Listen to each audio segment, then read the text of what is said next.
How to use the Revolved Boss Base feature in Solidworks. You'll find the Revolved Boss Base feature in the top left corner of your Features tab next to the Extrude Boss Base. Hovering over it will tell you that it revolves a sketch or selected sketch contour around an axis to create a solid feature. Clicking it will prompt us to create a sketch. We use the front plane, and first we're going to create the profile of the revolution. Then we're going to create the axis revolution, and we're going to make it infinite length because it doesn't have to be dimensioned, and we're going to anchor it to the origin. Now we create a height. Well, let's do it this way. We're going to create a vertical relationship between the profile and the origin. Exit sketch, and you'll see that the feature automatically creates the revolved pattern or the revolved profile. Now you can play with a couple of things here.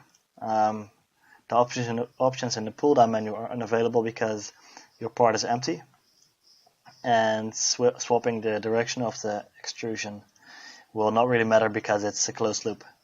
So editing the amount of revolution will make sure that flipping the direction will really matter.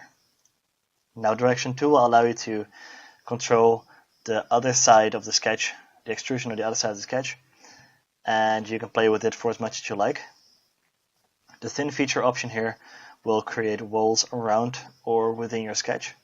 One direction will create walls on the outside of your profile. Midplane will create equal walls on the inside and the outside. So this 10 millimeters is 5 millimeters on the outside, 5 millimeters on the inside.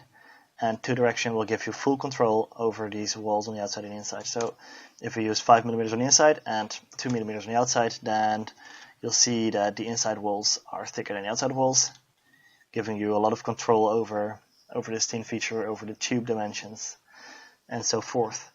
Okay, we're going to click OK, and you'll see that you've now created a solid body, which is created using the Revolved Boss Base function.